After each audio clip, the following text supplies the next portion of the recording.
welcome back to another episode of Unscripted and Unchoreographed. I'm your host, Sarah, the dancer. And Neve, the actor. And we're here with our guest. Hi, I'm Anna. I'm a performer. We're going to dive straight into it. Anna, how did you get started into the arts? Was it something you were exposed to when you were very young, or was it something you picked up later on in life? I think it was something that was always part of who I was, which I know is such a pretentious thing to say. But from a very young age, I was always very creatively driven, and my parents funneled that very early on because I was a nightmare as a child to get to do anything. And I was never really academic, so I always put my energy towards. I started originally in dance, actually, funnily enough, which I'm really bad at now. But when I was a kid, that was kind of my introduction to the arts and painting and drawing and that kind of stuff, which I was really into as a child, but not so much anymore. But yeah, it just kind of blossomed, and I just tried lots of different things and saw what stuck, and yeah, still doing that. I was actually born and spent a lot of my younger years in Germany. Through school, they had a little dance class and a dance teacher. So I started doing ballet with her, like a lot of young girls do. And that led me into tap, and I fell in love with tap dance. That was my thing when I was a kid. I loved it so much. She also had a drama class, and she had a student drop out, and she was like, "Oh, would you like to do this?" And I was like, "Oh yeah, sure, why not?" And that kind of introduced me to acting. And then that kind of broadened the horizon, musical theatre and music. I moved to Singapore when I was 11, and I joined a stage school there, which is crazy now because a lot of the people I did musical theatre with then now work in the West End in musical theatre, and it's really strange to see them living their lives and doing their thing. And I was like, we were in School the Musical together when I was 11. It's just a funny little dynamic. And then I moved back to Ireland when I was 14, which is 10 years ago now, 11 years ago now, which is crazy. And I joined the Gaiety Youth Theatre then, and kind of moved more away from musical theatre and into just straight acting. I fell in love with Shakespeare and Greek theatre. I love classical theatre. So that was kind of what led me more towards drama. And then I went on to study drama in school, in college and university. But then I've kind of started to graduate away from it again. So it's funny how it's kind of a pendulum that's constantly swinging back and forth. So you moved around a lot when you were younger. Was the arts something that kind of helped you find where you kind of belonged in your new country, or help you make friends? It was absolutely, definitely something that I clutched to as something that was familiar in all the places that I went. And my siblings aren't very artistic. They're both very academic. It was always something I did outside of school. Apart from the occasional exception, I did plays in school and stuff, but for the most part, I made an effort to kind of have that be something outside of my regular school routine, so that if I had issues in school, the issues settling in, I always had that escapism. It was completely different, a different set of people, a different environment, and that was good because I was a really odd child. No one wanted to be my friend. So yeah, that was definitely a kind of consistent thing for me throughout the years. Was there a moment in time when it kind of clicked and you're like, oh, I think I might want to do this as a career, as a professional, a full-time job? There's no epiphany moment for me. I think for me, that was always what I was going to do. That was always what everyone expected me to do. There was never any question to it. What I wanted to specify in was a huge topic of stress for me when I was a teenager. Obviously, when I was a child, I wanted to be a pop star. I wanted to sing. That was I loved music. I loved to sing. I wanted to do that. I wanted to be Taylor Swift. But obviously, as I got older, that was less and less what I wanted. And then it moved towards film. And then I was like, oh, I don't really like film, actually. Theatre is kind of more my cup of tea. I did a lot of courses in my summer before my final year in school. I did a course at RADA. I went up to Guildford. I did the Royal Conservatoire in Scotland. I also went over to America for 6 weeks and did some theatre there, just to see is this for me? Do I like this? Is this what I want to do? But there was also other paths that I was looking at. I was looking at going to study art. Like I said before, I love to paint and I love to draw. I still love to do, I can make all my Christmas cards and stuff. But I kind of at point decided that would be my creative outlet that I didn't want to commodify. And I think that's super important in the arts, especially if you're looking to make a living out of it, is to have the creative outlet that doesn't need to be monetized. You can just do to enjoy yourself. And I think for a long time when I was in college, I kind of let that go, and I was so focused on it being a career and having to go down this straight line and do this exactly, that I started to hate it. And I still feel that a lot, that I still at the moment I'm on a bit of a break. Like I haven't been auditioning for the last year because I had some great experiences at the beginning of this year. I had some awful experiences and I was just like, man, I need a break. So I've sort of like stepped away for the meantime, but then I'm kind of in this place where I'm looking to step back into it. But I feel like it's a pendulum. It's constantly swinging and I go through phases where I hate this and I'm going to focus on this. Like a big thing for me at the moment is singing. I always sang for fun. That was something I did. I wasn't very good when I was a teenager. When I was in college, we had a singing teacher who we loved, incredible woman. We loved her so much. And when I graduated school, I decided, well, actually, I kind of miss singing and just doing that for fun. So I got in contact with Donna and said, look, I'm looking to go singing. So I've been working with her for 3 years now. And I sing, and just for fun. And my sister got married this year and she asked me to sing at the wedding. And then I sang at the wedding and the pianist was like, oh, I'm actually doing concerts in November.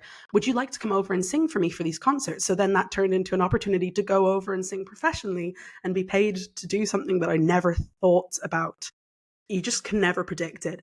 I remember coming out of drama school and being like, God, like, what do I do now? I have to get an agent. I have to do this and I have to be on the Abbey stage by the end of the year or I'm a failure. But that's not the reality of it. It is a journey. It's constantly changing.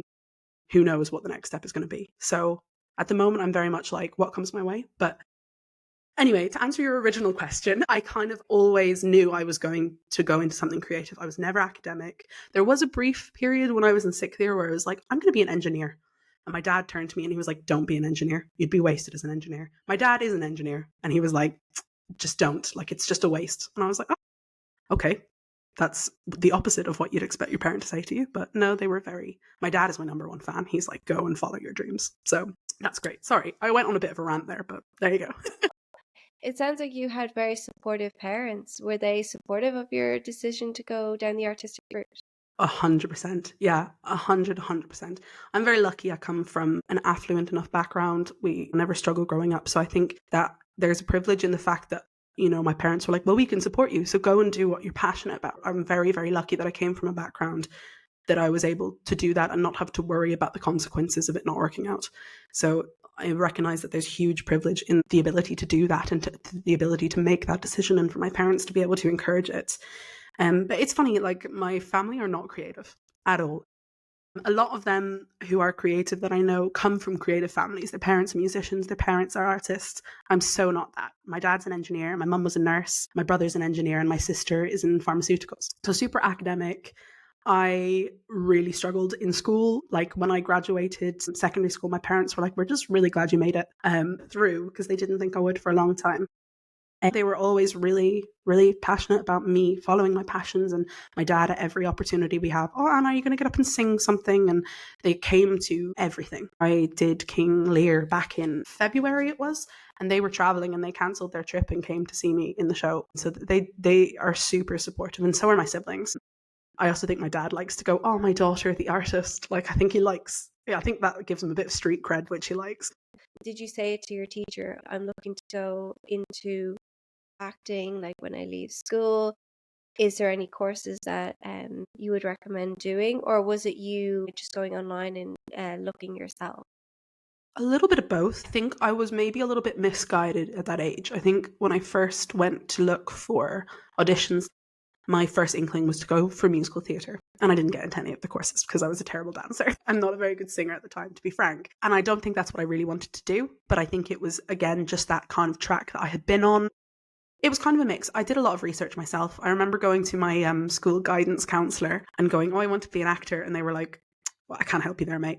So I literally remember sitting there with them for an hour going through, well, this is the process and these are the schools I'm applying for and this is how I apply for them and I have to go for auditions. And literally like every weekend during my last year of school, while people were studying for their leaving cert, I was flying over to London to do auditions for a drama school. I had a drama teacher who I asked, of course, they all go, oh, well, RADA, and there's Central and Guildford for musical theatre, and everyone knows the big schools, of course. When I was 18, that's where I wanted to go, and I wanted to go to one of them because blah, blah, blah, all that kind of stuff. So the ones that I knew of, I looked up and saw, did they do summer courses? Some of them do audition courses. I know these schools are good schools. I'm going to go and do these courses at these schools to see if I like them, and if I like them, then I will apply. And again, like I said before, huge privilege that I was able to do that and I could afford to go and do those things and try those places out. I learned a lot. I got to see the schools, I got to, know the lectures, but I found actually a lot of the stuff that I learned wasn't very valuable, which I know is an awful thing to say, but I think it's a mixture of me being too young, but also for it, like, how much can you really learn in a week-long course? But also when I went to audition for a lot of these schools, I found that the staff that we were teaching weren't full-time staff. They were temporary staff. They weren't the teachers that would actually be teaching me the courses that I was looking at doing. So I did feel like that was a bit of a miss shot for me, though it was still valuable. I'm still glad I did it. It also gave me a lot of independence as a 17-year-old, being in a foreign country on my own, learning to cook. It made the transition to being in university life a lot easier. But yeah, so it kind of a mix. I had drama teachers that recommended schools, but I also went and did a bit of research on my own. But my parents had no idea what to do. They were like, we'll come with you. Oh, it's funny when you say that you went to your guidance counselor and you had to explain to them what you wanted. I had the exact same experience.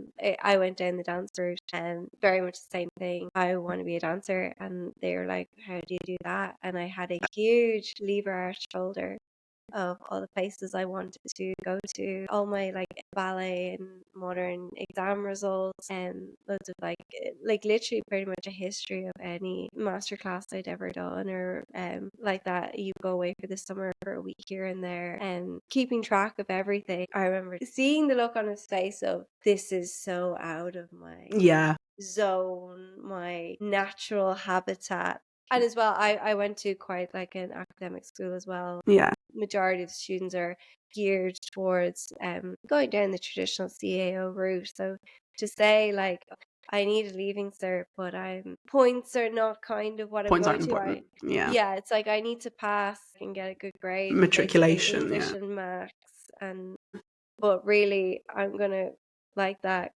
fly to these places. I'm gonna go to these auditions, and my body's gonna do the talking, and that's what gets me the thing. I don't know if it was in your case at your school, but with my case, they were like compulsory.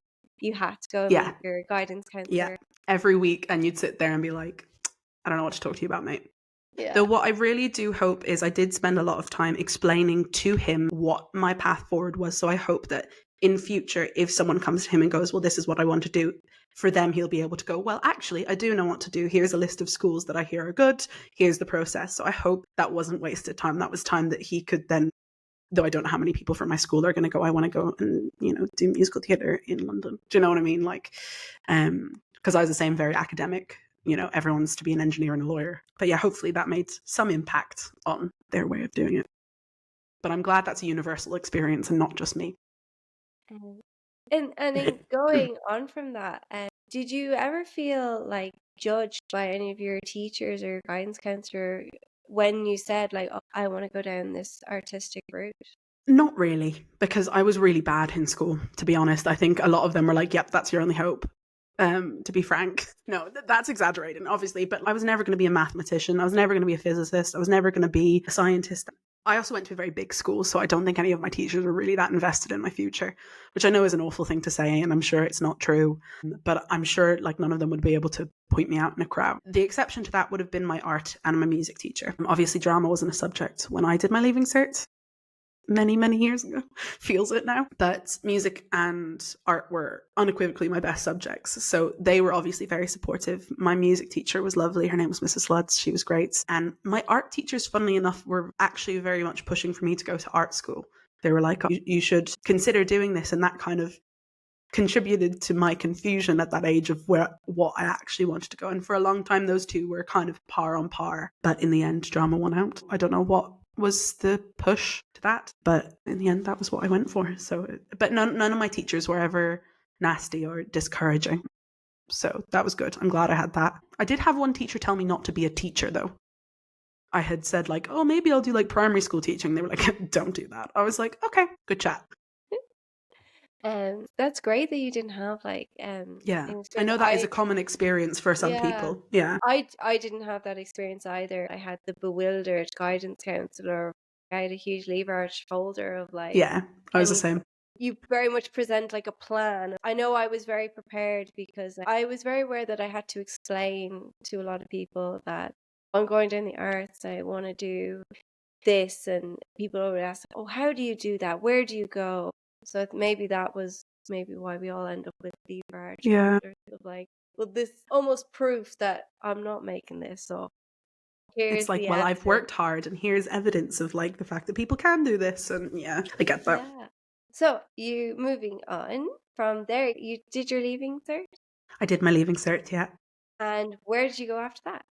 I went to TU Dublin, where I met Neve. I did the TU Dublin drama performance course.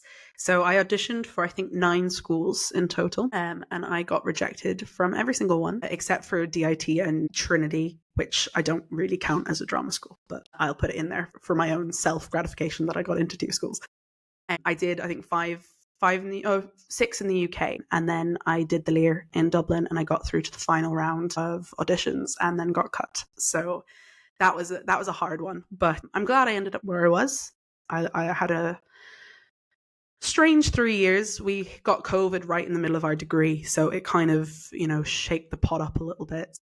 What I liked about our course as well was that it was very broad. If you go to somewhere like the Lear, it is acting. That is what you do. That is your life. That's that. Whereas ours was a lot more broad. We did a lot of drama facilitation, a bit of directing, academic work. I found that really good, and I think it opened up my mind to a lot more areas of drama. Like for a while when I was in college, I thought drama facilitation was really the route that I wanted to go down, and I looked into going to do masters. But then with COVID and everything and post-COVID, I was like, I need a break, man. Especially when I finished my degree, and we had to do a thesis in our degree in the end. And I loved writing my thesis. It was, I think, 8,000 words. I did my thesis on the applications of theatre within healthcare environments. And I found it really, really interesting. But once I finished that off, I was like, I cannot do another degree for a while. Though I am now a few years on. I think we're 5 years out of college. Is it that many? No, 3 years out of college. We're not that old. Sorry, 3 years out of college. I think I'm thinking about going to do another course. I'm actually doing one in the new year with the job that I'm working in now, the one that pays my rent, not the one I do for joy. That's not true. I love my job. I love my day job. I'm very lucky to be in the position I am. But I'm planning on doing a course with them, and it's actually really funny that it's gone full circle, because I remember being a teenager being like, I will never be in business. I will never work in business. I have no interest in that kind of stuff. Now I actually work in tourism as a manager, and I'm going to do a course in business management. So it's so funny how that's come full circle. Do I want to do it forever? No, but I find it really interesting for now, and I'm learning a lot. So that's good. But I love the job because I have the freedom to take time off to go and do theatre work or singing work when it comes up. And that's what I love about the job that I do. And it's creative too. So that's a whole different creative outlet that I have now, which is different. Yeah, so no, I did 3 years. Like I said, COVID hits halfway through our second year of our third 3-year course. So we had a weird 6 months of having to try and do our acting classes through Zoom. And then I think there was just a lull and people weren't coming. And I remember I was doing a scene from what is now my favorite play, The Goat by Edward Albee. It's an incredible, if you've not read it, even if you're not into theatre, it's the weirdest thing. It's amazing. And it's based off the structure of Greek theatre. And I love Greek theatre, so it's right up my alley. But amazing play. 100% go read it. But I was doing a scene from that, and my scene partner just didn't show up, and I was like, great. So that was tough over Zoom. And then when we came into our final year of college, like I mentioned before, I'm more of a theatre than a film person. We did do film modules in college, but our degree, I would say, was mainly theatre focused. When it came to our final year, because of COVID restrictions, our year was split in 2, and we also, instead of doing final year productions, we had to do films, essentially. It was a really unusual, you couldn't have contact with everyone. No, you had to be 2 meters from everybody. Now, it was an incredible experience. We got to work with Ronan Phelan, and we did Love and Information like everybody that year, because it's it's a good one to do during COVID. And then we did 8 as well, which is all monologues, essentially. So you didn't have to interact with anybody else for the most part. So that was a really odd experience. And I definitely wish I could go back and do our degree now. I've said this to a lot of people. I've definitely had this conversation with Neve before about how I would love to be able to go back and do my degree now, because I feel like I would get so much more out of it. But then the question is that only the case because I've already done the degree? Do you know what I mean? Is it the stuff that I learned in my degree that makes me wish I could do it again and learn more? We had Leanne on, and she said the exact same thing. It was just a thing. It's great to hear that that's not just a result of COVID, because for a while I thought it was that I felt robbed of my last 2 years of my degree, essentially. But it's good to hear that that's not just, because we literally were robbed of the last 2 years of my degree. So that's great. But I had those thoughts of will I go and do another degree in drama? I don't know why I don't. Maybe I could go and do that. Like, part of me was like, well, I'm going to go and re-audition for RADA now that I know what I'm doing. Do you know what I mean? Like, it's such a stupid thing. Oh God, yeah. Sorry that I did audition for RADA, and it was by far the worst audition. This is off topic, but I'm going to tell the story anyway. The lady who did my audition for RADA had been at my recall for the Lear, because at that time they were still affiliated with each other. So she had done my final recall, already deemed me not good enough for the Lear, essentially. And then 2 weeks later, I walked in and she was in the RADA audition room. So I was like, oh, fuck this. Like, what's the point? Do you know what I mean? She's already decided that I'm not good enough. And I remember thinking, I've paid €56 for the privilege of coming to audition for this drama school, and I needn't have bothered. That was a really not fun experience. But anyway, I've been thinking a lot about either studying and doing more drama courses, or doing a master's, maybe doing a master's in something like musical theatre. Funnily enough, the circuit's come back around again. I told you it does. But now, not to toot my own horn, I'm a very confident singer now. I enjoy it a lot. I know how to act better than I did when I was 18. My big thing is I was a much better dancer at 18 than I am now. So I don't think I'd be able for that. I don't think it ever really leaves you the dance, but like when I was 17, I was at my peak, whereas I can barely touch my toes anymore. But it's funny how I feel like I took my degree for granted at the time that I did it. And part of me wishes I had taken some time off after secondary school before going to drama school, because I think I needed to do a bit more growing before I was ready for what I needed to give. Now, I don't regret it because I made some amazing friends, and I'm so glad I ended up in the year I did, blah, blah, blah, all that kind of stuff. Wouldn't change anything because I'm here where I am now. But if I could go back and change anything, I would have taken some time off after finishing school before going into drama school, because I think I just wasn't mature enough. Would you go back and like that, do like a full like other degree, or would you more be maybe leaning towards like a smaller, like a year-long course? Or do you have like a preference? I mean, that's the question I've been asking myself the last 3 years. I have no idea. Nothing has called to me. I don't want to rush into doing something for the sake of doing something. I'm kind of at a very not turbulent time in my life, but I'm sort of at the stage where I'm like, oh, what's the next step? Do you know, where am I going now? What's next? And I've talked about moving to Edinburgh, to Amsterdam, to London, to like everywhere. Like, so I just feel like I'm waiting for that next calling, is kind of how I feel at the moment. I don't know what it's going to be. I'm doing research. There are things that have come up that I've looked at applying to and then decided not to at the last minute. It's all a bit up in the air. I thought about going to do some courses maybe at the Lear, or I was looking at the Gaiety School of Acting as well, but I was in the youth theatre in the Gaiety for like 3 or 4 years, and I just felt a bit like a step backwards rather than a step forwards. I also wonder, like, do I really want to go and be in that like academic environment again? Or would I benefit more from being out and actually doing stuff? But then I kind of got into a cycle of like, I know a lot of people have said this who've gone to drama school, either the Gaiety or Bow Street or TU Dublin, that sometimes in Dublin it feels like you're irrelevant unless you went to the Lear. And so part of me was like, I'm going to go to the Lear because then I can say that I've been to the Lear and I'll make connections and it'll be great. Whereas actually, like, do I think I would benefit from going and doing classes at the Lear? Probably. But I think I would learn more from going out into the world and working. Like I said before, I did King Lear up in Dundalk in February, and I learned so much from that experience and just being in that professional environment. But then it's kind of a catch-22, whereas I feel like I don't know how to get there. I don't know how to get in the room without going and making the connections in drama school, and just like, don't even talk to me about agents at the moment. Like, so it feels a bit like a vicious cycle, and that's why I think it's important every now and then to step away. Think about the other things that you have of value in your life that make you happy and bring you joy, because you can't have that be your only thing. And I see it in a lot of people in my life, that their love, their joy, their passion, the only one they have is theatre. And so when it isn't going the way that they want it to, they have nothing else and they just get burnt out. So I think it's really important every now and then to take the step back and be like, you know, maybe this isn't going the way that I want to, but at least I have this, and at least I can do this, and at least I'm working on this. And sometimes it's when you take the step back that the work comes. We had an artist on, a dancer, Tyke, who's incredible, who has, like yourself, just come back from taking a year's break, and was very strict. Like, I'm not interacting with anything, I need a break. And we were kind of talking about, like, is that actually kind of needed if you work in the arts industry?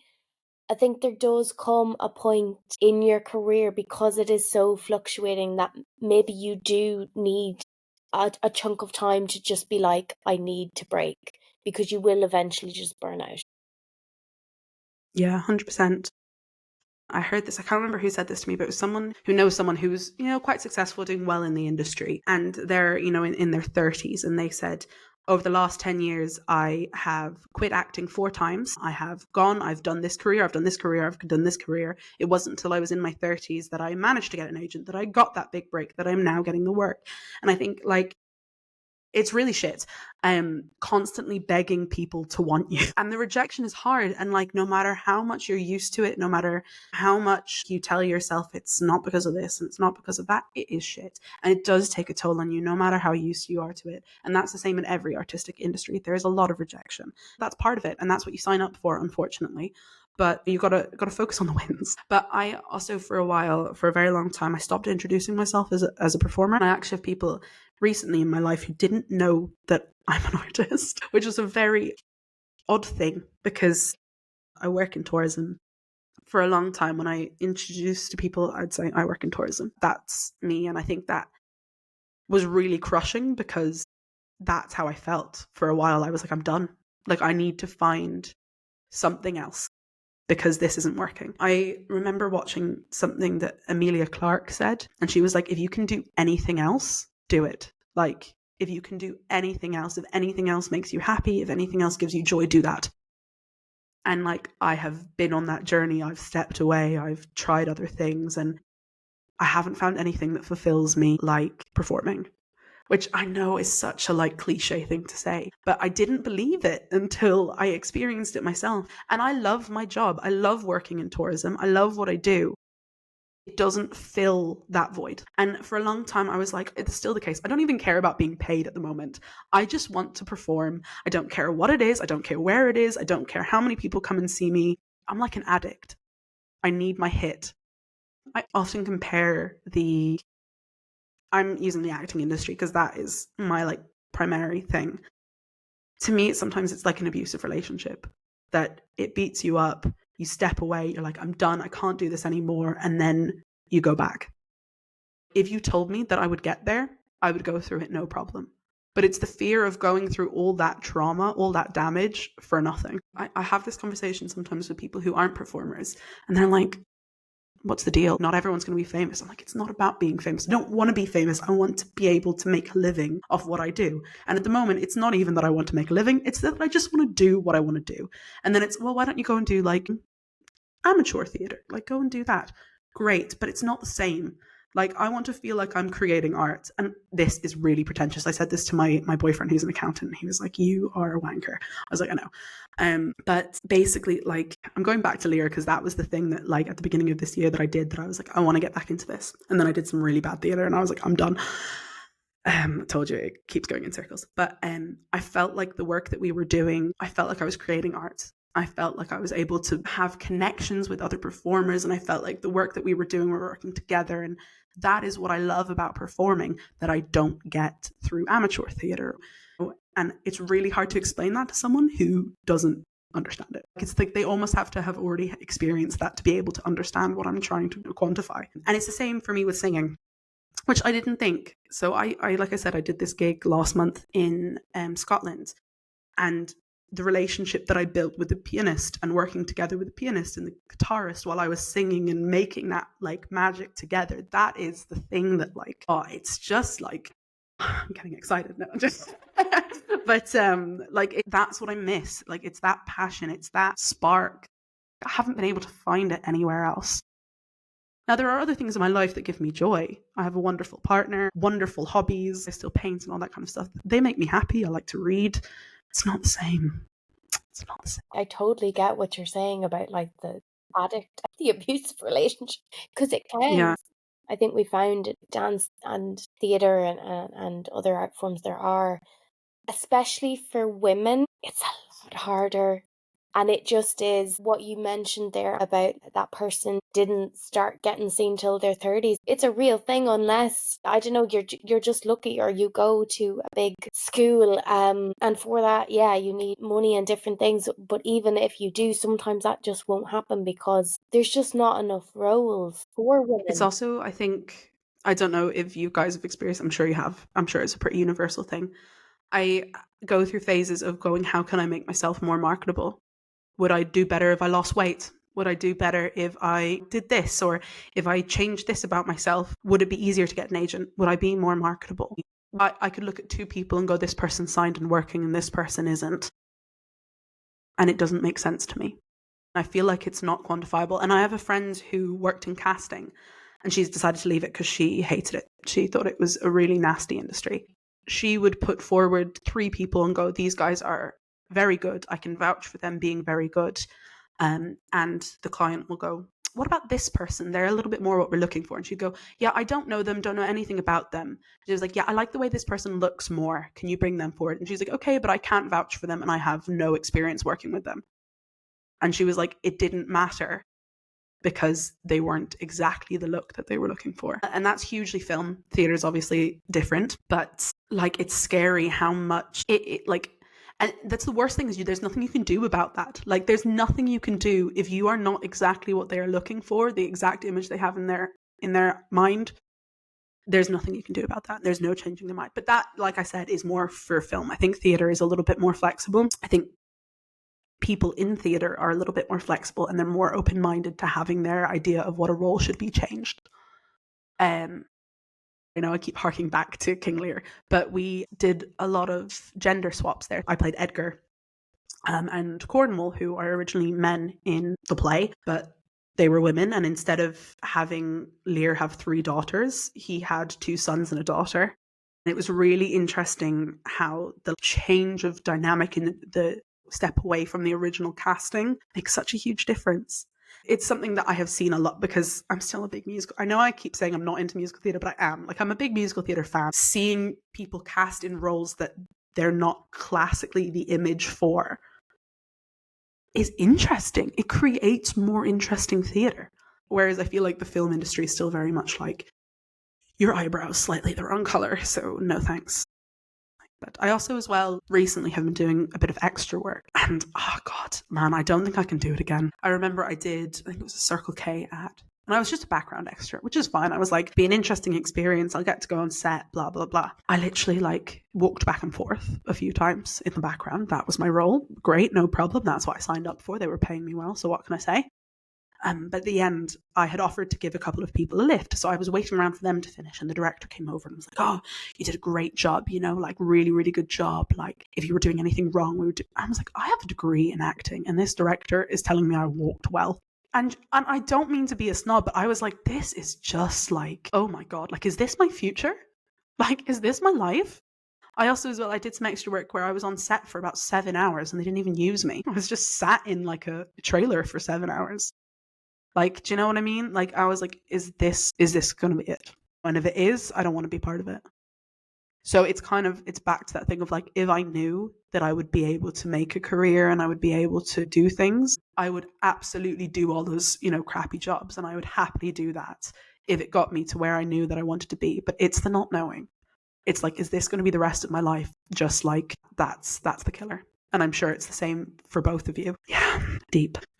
I've definitely had those moments where you're thinking, yeah, how can I make myself more marketable? How can I do more? And I think definitely as a contemporary dancer, I've had those moments where I'm like, should I have gone and done musical theatre?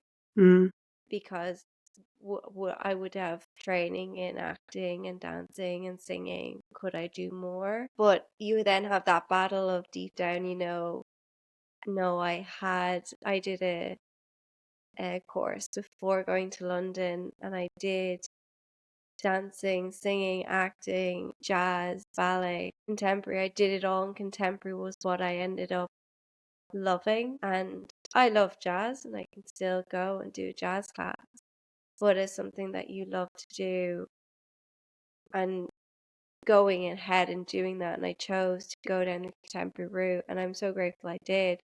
But there are those moments where you're like, God, I chose what I really wanted.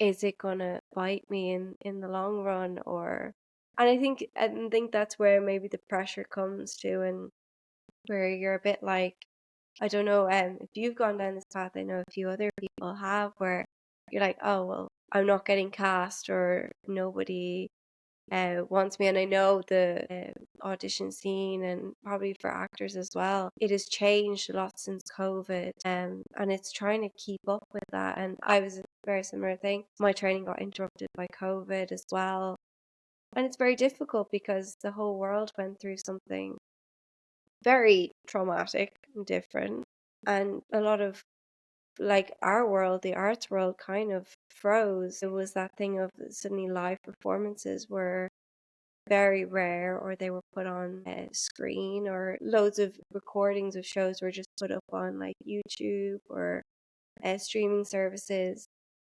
And maybe that's a whole other thing.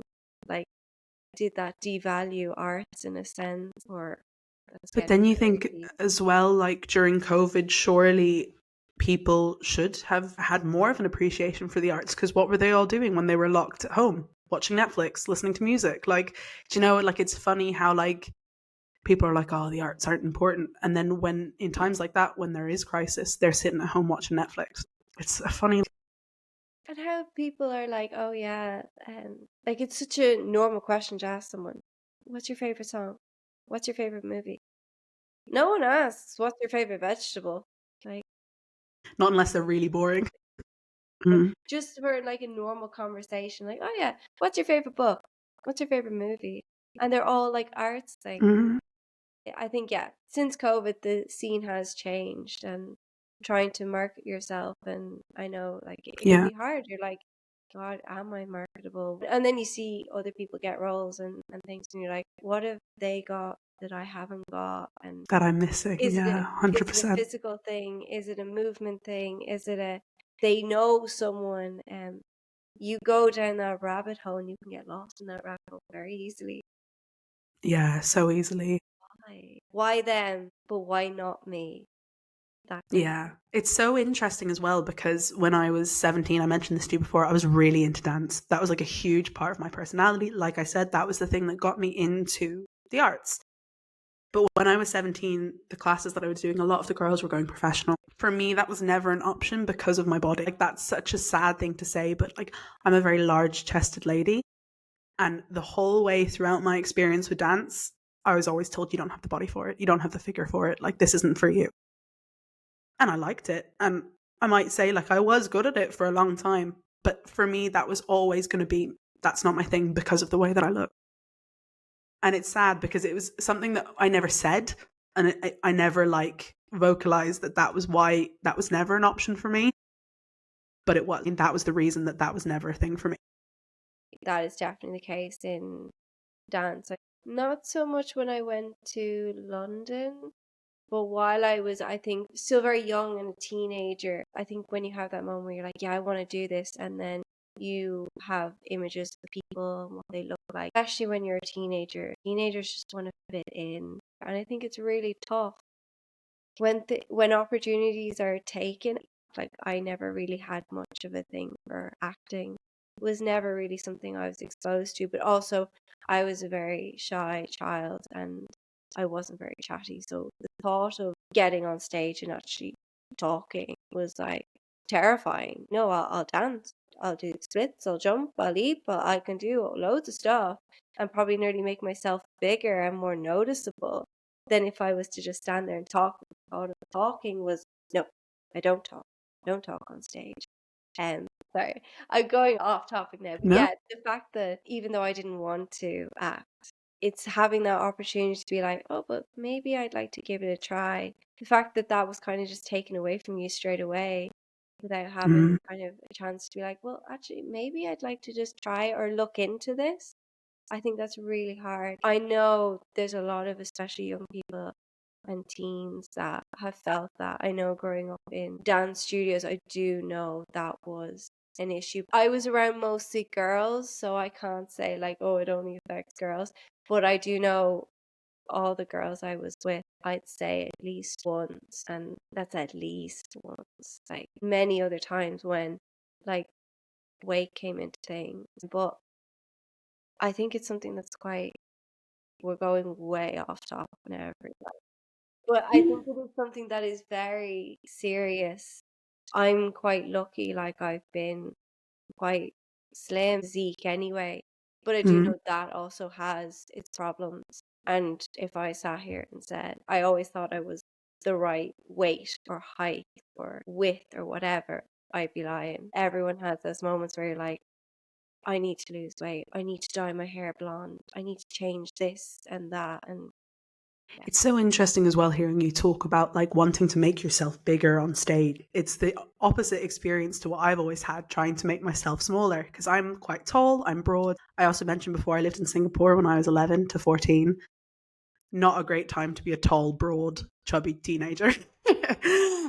So my experience throughout the years has always been trying to make myself smaller. It's partly that whole like ingenue thing. Like I was like, I will never be a love interest. I was like, well, there's no point auditioning because no one's going to cast me as a love interest. And I don't feel that way anymore. My first job, proper job out of drama school, was as a love interest. It's so funny how you get that in your head, whereas actually maybe that's not the reality. That's just what you've become. It's so important, and this is what's great about you guys doing this podcast, is it's so important to talk about these issues, because whenever I get into that headspace of feeling like this is hopeless, there's nowhere to go, what am I doing wrong, blah blah blah, all those kind of things, every time I feel like that and I talk to someone, you know, I went to college with, or someone else who's in a similar industry, I feel a million times better because they're going through the exact same thing.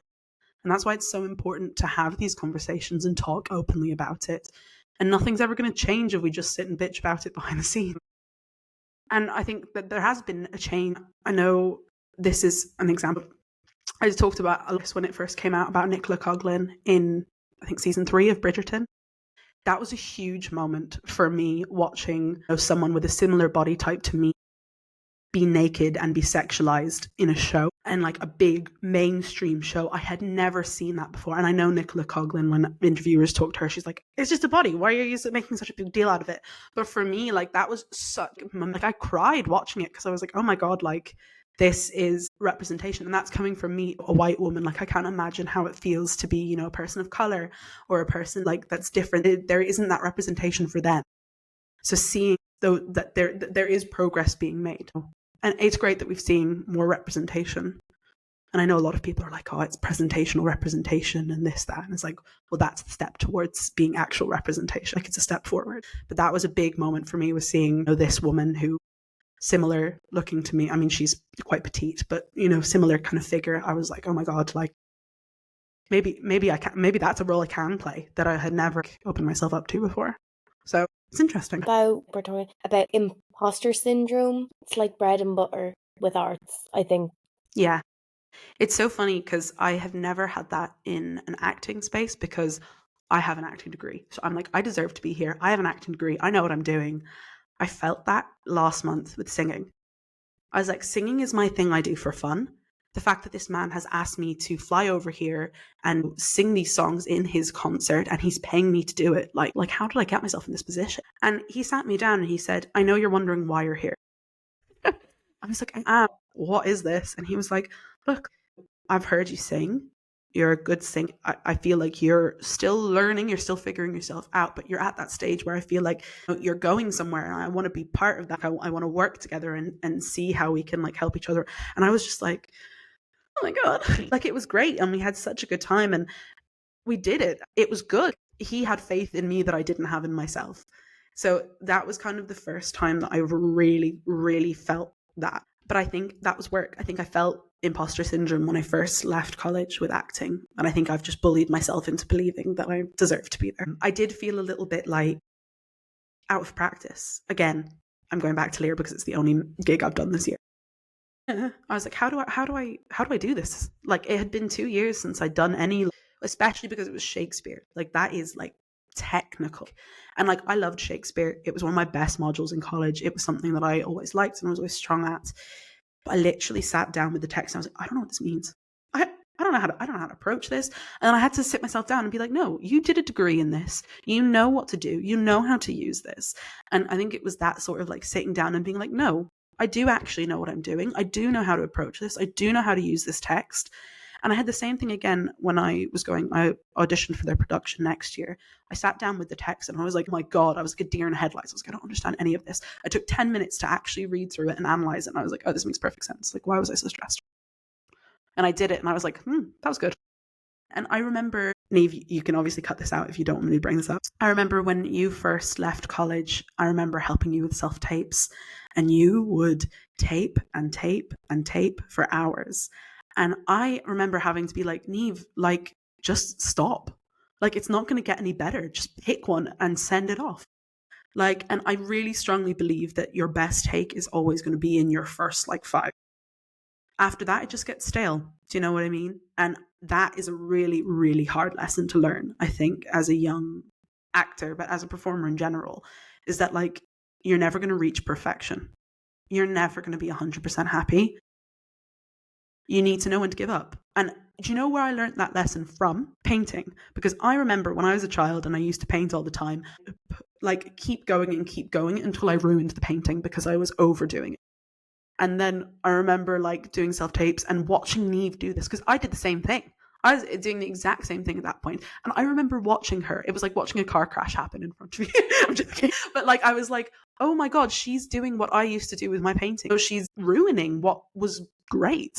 Once it's done, just like sign off, send it off. Like, if you're not right for the role, they're not going to cast you no matter what. That's a hard lesson to learn, I think, when you first leave drama school. I think that actually is really important advice for someone just leaving or getting into acting.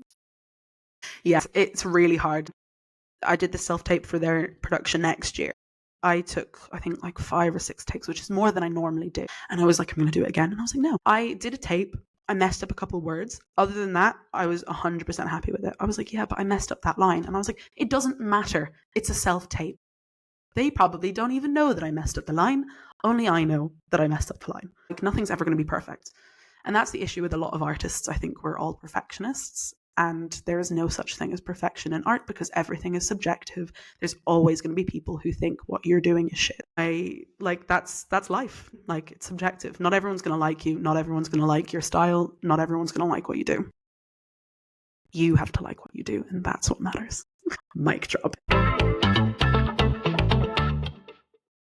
If you could have any role, whether it exists or not, what would be like your dream role in a play, in musical, anything? I mentioned the goat earlier, and it's kind of funny. I played the role Stevie, which is the wife of, I'm not going to spoil it for you. It's so worth reading. It's a great read. But I remember doing this role in college and just not getting it because I was 20 years old and this was a 42-year-old woman who'd been married for 20 years. That's not a role I can relate to. I would love to be able to, in 20 years, come back and revisit that and actually do that production with people that wanted to be there and people that were invested in exploring that. But like I mentioned before, I love Shakespeare. I love classical, all that kind of stuff. I'd love to do viola in Twelfth Night, but I'm already getting a bit old for that, which is heartbreaking. But one day, fingers crossed. No, you're not too old. Sorry, I'm getting into another thing. That's something that scares me as well, I think, about getting older and not getting to the level that I want to be at. That I'll get to a point where there's roles that I really want to play that I'll just be too old to, which breaks my heart. Obviously, I've just turned 25, closer to 30 than 20, it's fine. Like, the older I get, the less and less roles I can play. Well, obviously, that's not true because more roles open up. It's like things like viola is the perfect example of like, that's a role that I really want to play that in 10 years time, I'm going to be too old to play. So I'll be heartbroken if I get to 30 or 40, well, 30 is even, I guess, pushing it a bit, 30, and I don't get to play that role. I'll be like, viola. But then again, like I said, more roles open up as you get older. So it's a catch-22. Yeah.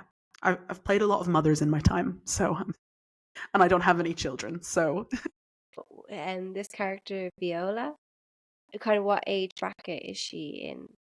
She's a young woman. I think it depends on the production. 30 would probably be pushing it. 35 you could maybe do. Depends how young you look. But I think it's subjective to the text.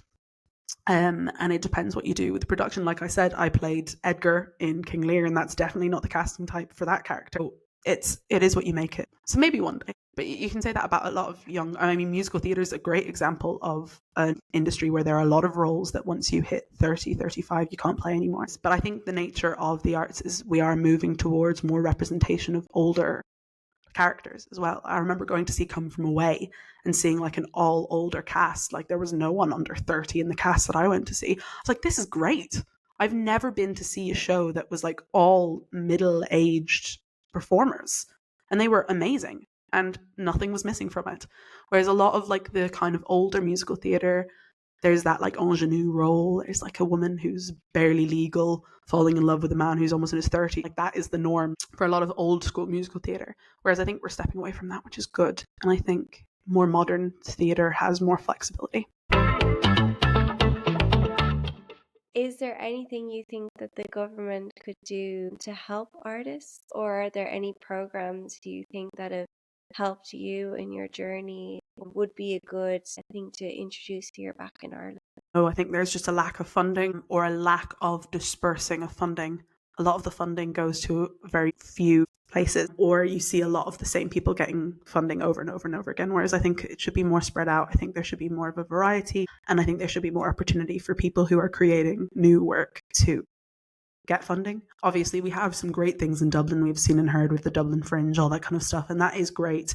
I just think that there could be more opportunity. And it's, again, like I say, often you see the same people making things in these things, whether they be different shows, but it can be the same people you're seeing over and over again, which is fine. And they're doing great work, obviously.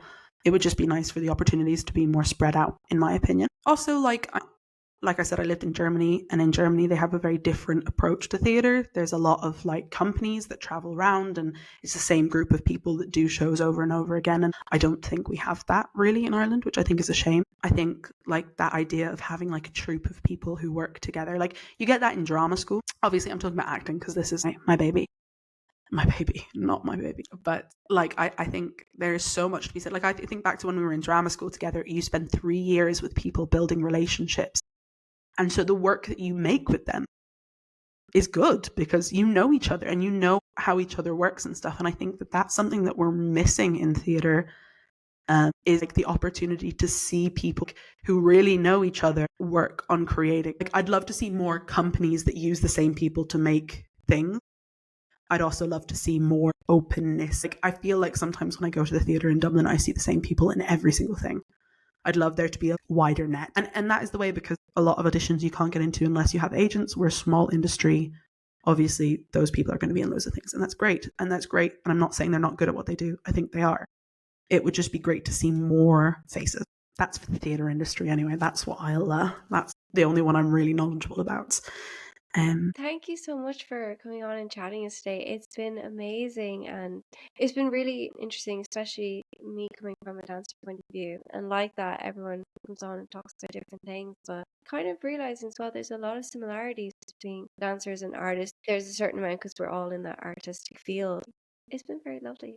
Thank you very much for having me. Thank you very much.